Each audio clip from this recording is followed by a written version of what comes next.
Welcome to our Play Well podcast. My name is Sherry Morgan and I am the Director of Projects at Play Scotland, the national organisation for play. Today, our Chief Executive Officer, Marguerite Hunter-Blair, speaks to Dr. Lorna Arnott. Lorna is a reader of early childhood education and former Director of Early Years at the University of Strathclyde. Lorna is currently working with partners on an EECERA-funded research project on toddlers, technology and talk, which seeks to understand what digital play looks like when you are under 3 years old in your family home. I hope you enjoy their conversation. I'm delighted to be joined by Lorna Arnott, who is a reader of early childhood education at Strathclyde University. And some of you may have known her previously as the former Director of Early Years at the University. And I'm absolutely thrilled and delighted to be speaking to you about all things play, particularly in the early years, and the various pieces of research that you're involved in at the moment, which are of huge interest to all of us in the play sector and much wider. I think all of us that work with children and young people will be absolutely delighted to hear what you have to tell us about the research that you're involved in. But before we get started, would you like to tell us what is your favourite childhood memory of play when you think back to where you played out as a child? Oh, well, that's a really tricky question. My favourite childhood memory of play. There's an interesting, I suppose, distinction between my memories and the memories that have been imparted on me. So my mum tells a story, for example, of when I was very young in a sand pit and I was making pasta in the sand and put on an Italian accent. So in my head, when you think of a childhood memory of play, that's the first one that comes to mind, but I don't actually remember it at all. My mum's just told that story to everyone that will listen. So that's interesting. I suppose my experiences of play are focused around friends and being with my friends and just having freedom and the ability to engage in any activities I wanted to do. I don't have a specific one memory like my mum would point out, but I think when you look back to childhood, it was always my three friends were always there, it was just us and whatever we were doing was always play, was always fun. And that social connection is so important, isn't it? And I think it's something that we worry about young people growing up now because they've got many more diversions, maybe electronic diversions than we ever had. I think we just had the television with 2 channels when I was young. So we worry about children developing these social interactions, which are the foundation of our own childhood when we think back. But would you like to tell us a wee bit now about the various pieces of research that you're involved in, which seem to me to all revolve around children's experiences of play and how that supports their development? Yeah, so that's really the crux of my work. I'm really interested in children's lived experiences. What are they going through in their lives? How does all of these multiple experiences shape who they are, what their perspectives are, what their ideas are? So all of my work centres around children's perspectives. And I like to work with children directly in my research wherever possible. And I like to develop as many methods as I can that will speak to children and facilitate their involvement. So lived experiences around play is very much the kind of centre of all of my research. Related to that, or kind of branching out from that, those play experiences often focus on technology use or social interactions or creativity. Mostly, the biggest body of my work, I suppose, is related to sort of digital play, always before the age of 5, 6, early years, focused on all my research. I do think this is of huge interest to so many parents and grandparents, so it's really good to talk about it. So I heard there was a conference recently about digital tech for toddlers Tech and Talk, led by Professor Rosie Fluid and your partners at Manchester, Lancaster, Queen's, Strathclyde and Swansea University. And there was top 10 tips for children's media use. Would you like to tell us a wee bit about that? Yeah, so this project has been a really exciting project. We've got a massive data in relation to it. So we've got a nationwide survey, we've got interviews with parents and practitioners, and we've got case studies with families, and we've visited family homes to understand how children are using technology. What came across really clearly for us in that wealth of data was even though a lot of parents are really engaging in exceptional digital literacy experiences with children, they're still very anxious about what they should be doing or whether they're doing the right thing. They wanted confirmation from us a lot of the time. Is this the right thing to do with technology? a lot of that is fueled by the media where, anxiety is kind of propelled, I suppose, because there's lots of discussions about what parents should and shouldn't be doing with technology. Not all of that is evidence-based, but we wanted to try and create some sort of resource that was easy for parents to follow, to start thinking about using technology. So we have an infographic that was drawn by the wonderful Lynn Taylor at Education Scotland, and we're really delighted with it because it's just a really quick snapshot of some of the takeaways from that project. So things like using the resource together. So for the longest time, we know from the research that it is no longer appropriate to talk about screen time in terms of quantity. We need to think about quality. So what children are actually doing with the resource is far more important than how long they are on that device. There's a very big difference between passive engagement, where children are just passively watching a screen, and an engaged interaction between either the device and the child, or a parent and the child around the device. So one of the things that we recommend is that parents actually sit with their children and use these devices together. We have some lovely data of grandparents, for example. We've got images and videos of grandparents sitting with children who are 15 months old, and they're playing categorization games. And you can see the grandparent holding the child's hand, helping them learn how to use their finger to swipe objects across this categorization game. And then later on in the study, we saw the same child who had mastered that and was able to swipe and move the objects themselves, understood the purpose of the game. So not only was there that physical scaffolding to develop those kind of gross motor or fine motor skills, but there was also the kind of cognitive scaffolding to learn what the purpose of the game was and how they could use that. So those interactions of using resources together was really, really important. The other thing was to think about following the child's interests. So when using devices, I should say this from the beginning, actually, our definition of technology was far beyond iPads and tablets. We have a very broad definition of technology, which are both screen-based and non-screen-based. And when we asked parents what kinds of technologies they were using, there was lots of different devices that they can engage with, from smart speakers, but also things like household devices. We had a lovely example of a really low-tech family. They didn't buy lots of technology, but they had one of those circular fans that's got like a hole in the middle. And the child spent, a long time with a balloon up against this circular room fan, and he would blow, put the balloon in front of the fan and it would blow away, and he'd catch it and blow back. So our definition of technology is really, really broad. And so having that broad definition of technology means that we can follow the child's interests, and there's lots of different modes that children can use to engage in something. So we had children who were really, really interested in popular culture resources like Thomas the Tank Engine or Peppa Pig, or whatever the kind of character was. And you could see instances of this child really moving between different types of play. So they might watch Thomas the Tank Engine on the TV, but they might also follow along to the story in a paper book, or they might play a video game of that particular character. They used remote control toys that were not screen-based at all, but were technology. They were using Bluetooth or whatever. They would ask for that particular character to be played on Alexa or on Google or in the car using Spotify. So we had loads of different examples of how one particular theme could span across lots of different technology, but also non-digital devices. And that was really important. As with everything in play and everything in early childhood pedagogy, it's about following the child's interest. So using technology in ways that allows you to do that can be really beneficial.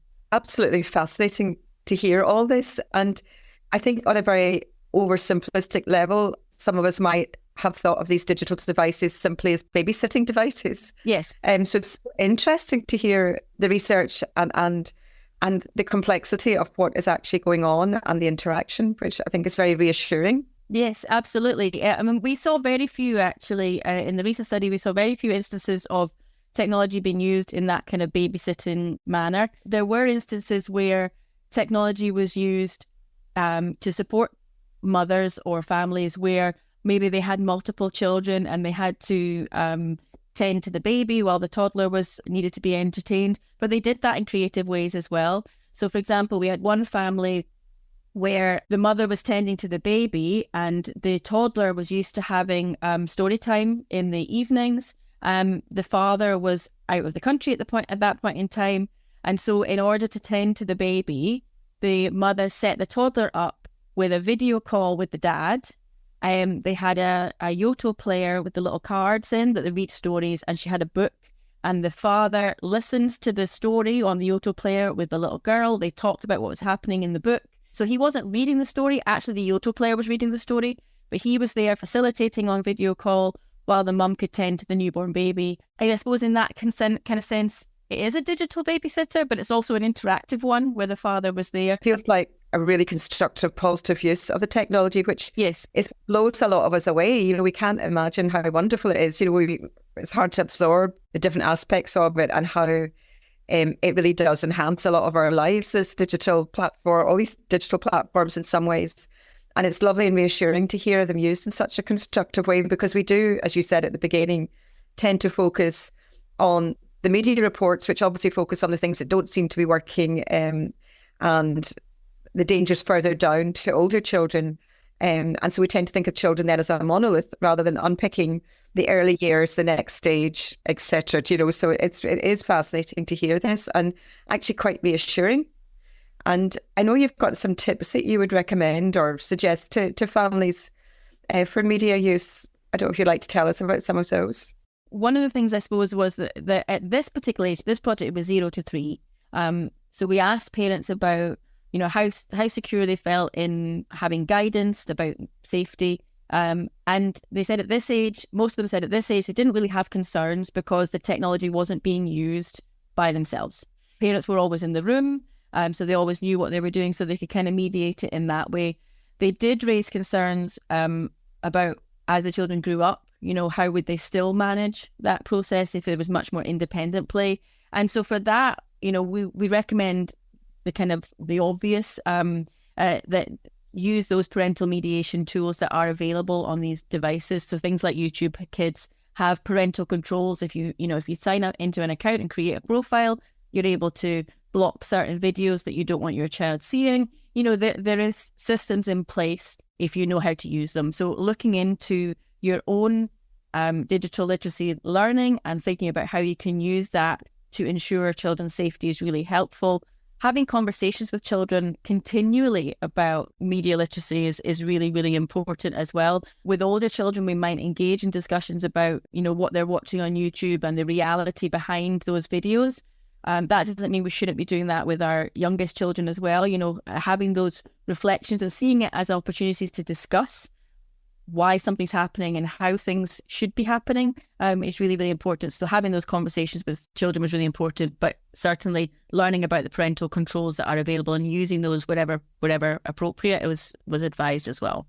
Thanks, Lorna. It is interesting. It's something that Play Scotland has been looking at for a while, and something we're quite conscious of is that it actually is very little research in this area. Lots of perceptions, lots of assumptions, but there's quite a dearth of research. Are there other projects that you're involved in at the moment, maybe not specific digital, about early learning in childhood and play-related learning in childhood? Yeah, I mean, play obviously it's the bedrock of everything in early childhood. So we've got a lot of research. In terms of digital play, there is a lot of research with older children. So if you're looking for 3 to 5s, for example, or even older than that, then the Digility project that was run by Jackie Marsh at Sheffield, they've got a whole wealth of resources of the kind of things that you can think about in terms of digital play. And they do a lot of projects about how children can actually use stop motion animation to create their own content. So there's lots of learning opportunities there as well. There's lots and lots of different projects available. A previous project that I've done looked at internet connected toys. So we worked with children to think about how children can engage with resources that were kind of hybrid resources. So you can get robotics toys, for example, or you can get coding toys that aren't even screen-based. There's that kind of STEM educational focus within that as well. So there is lots of different studies available, but certainly under 3s is really limited in what we have available. And we hope that this will propel further research into the area, because this is, although we've got a massive data in the grand scheme of things, there's much more we could learn. It's so reassuring. And thanks for name checking some of that, because we will make links available to people.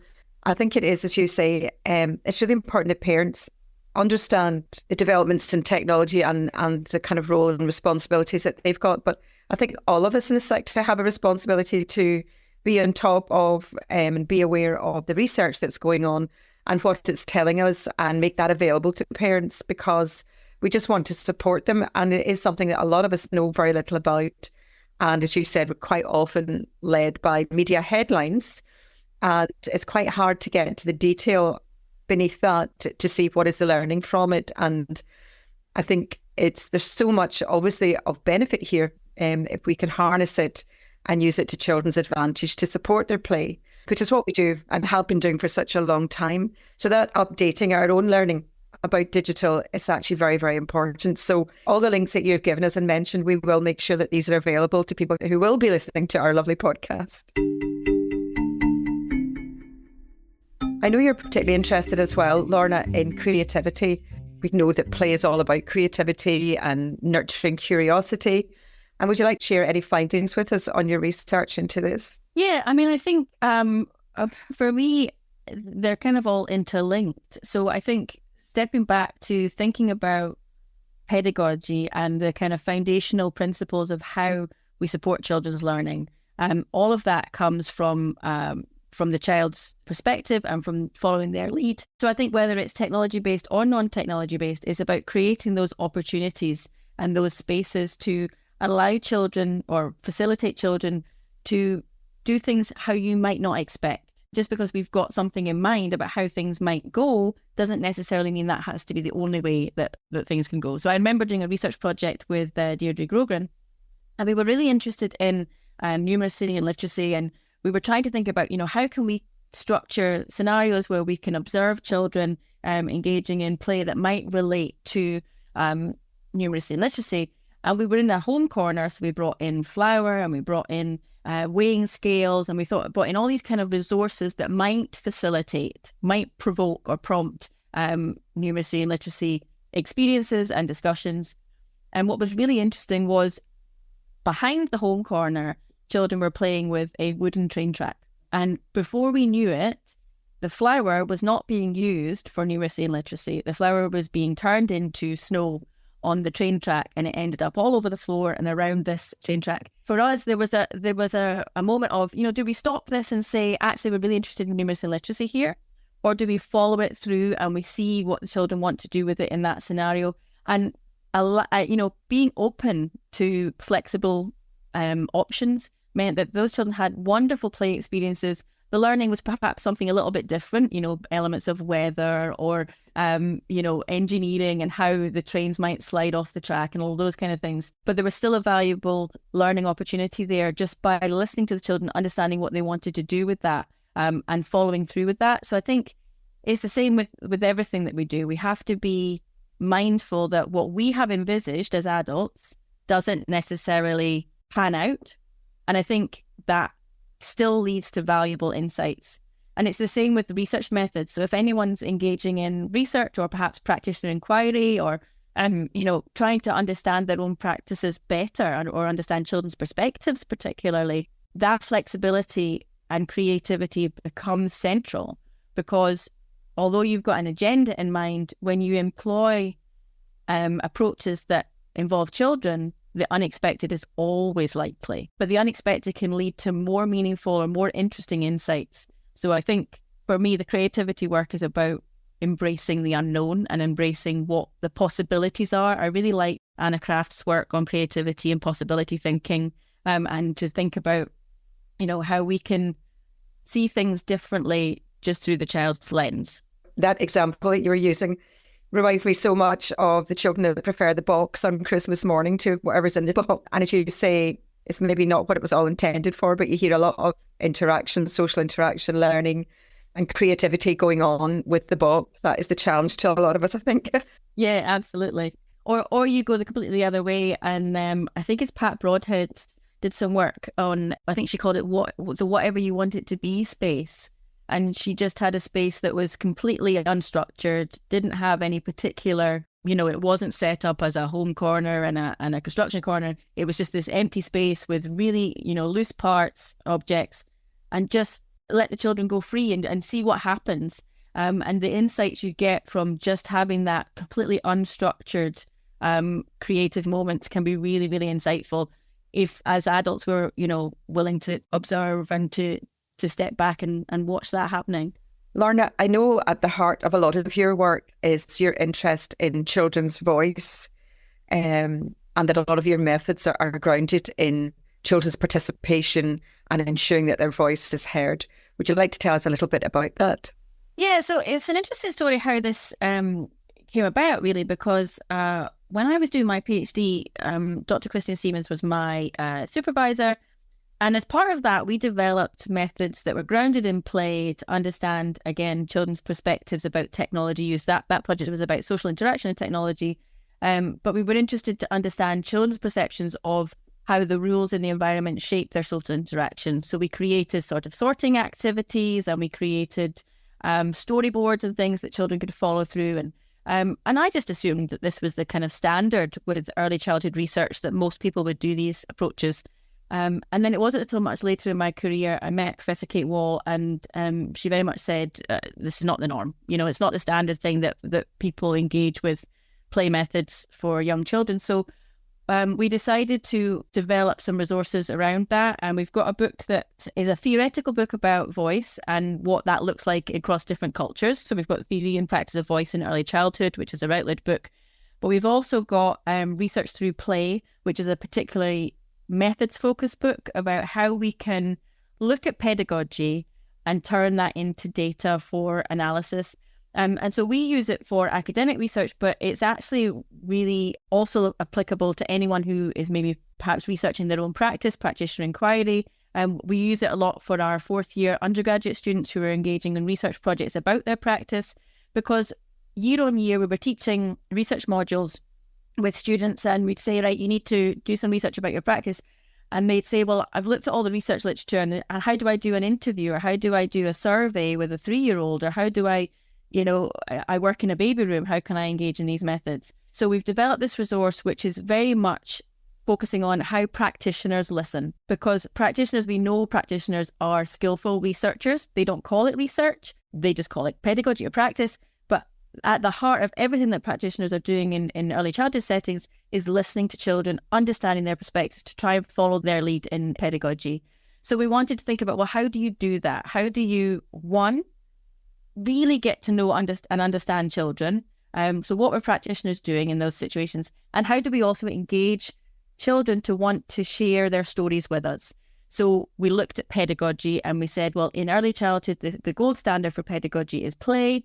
And so we were trying to think about, well, how do we adapt playful experiences to then actually give us data that we can use for analysis, either in academic research or to understand your own practice and to better shape your pedagogy. So things like modelling, using modelling techniques to build robots. One of the projects we were looking at, the IoToys project we got children to build their own robots, and we had conversations and discussions about those experiences. It's very similar, or kind of an extension, I suppose, of Alison Clark's mosaic approach, but we want to be able to give people the criticality to think of their own methods rather than particularly, saying I need to use these particularly set methods. So things like modelling, role-playing, puppet theatres. We've got students who looked at detective role-play, for example, created detective play scenarios, built playhouses and dolls houses where children could act out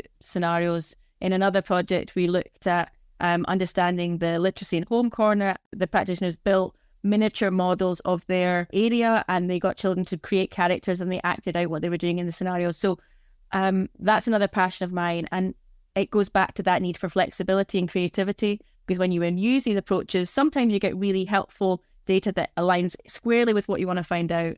Sometimes you get other data that takes you off on a tangent, but it's really interesting to hear those tangents, and it gives you new questions to think about. Actually sounds just like a play, isn't it? A play. And something you're playing at, a game, a very important game. And it's just so interesting to hear that, because obviously now with children's rights becoming part of Scots law, and there's a new play strategy due out as well, with the primary drivers being parents, practitioners on place. Everyone is really engaged and interested in the voice of the child and children 0 to 18. But obviously, there is a challenge in these early years. But just because it's a challenge doesn't mean we can't do it. And the fact there is so rich research already, it's actually very reassuring to a lot of us. And I think it's just really important that we make sure that that learning gets shared with people so that we don't end up anyone trying to do the same thing when actually there's quite a lot of things that we can draw on already and build on. So that's fantastic to hear about. So thank you so much, Lorna. It's so reassuring in many ways. I think for those of us that are maybe not very savvy when it comes to digital and tech, but are very passionate about children's play and realise that there's obviously a role to play in these amazing devices and all the things they can do if we actually know how to use them properly and use them to best advantage. But it's lovely to hear about the creativity and the curiosity and the social interactions, which are at the absolute heart of children's play, particularly in the early learning stages or early years of development. So thank you very much for giving us some of your time today. I feel we could talk all day. Thank you for name checking a few colleagues there and other pieces of research. We'll track those down and make them available. We have a great following on the podcast, and what we've discovered is that a lot of our membership are very curious, very playful and very curious. And we'll be delighted to learn more about the different aspects that you've been talking about today. So thank you very, very much. Thank you. Thanks so much for inviting me along.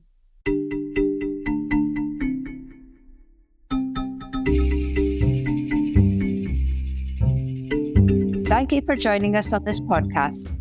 Don't forget to subscribe to this podcast to your preferred app. To find out more about Play Scotland, please follow us on X @Play Scotland and visit our website at playscotland.org.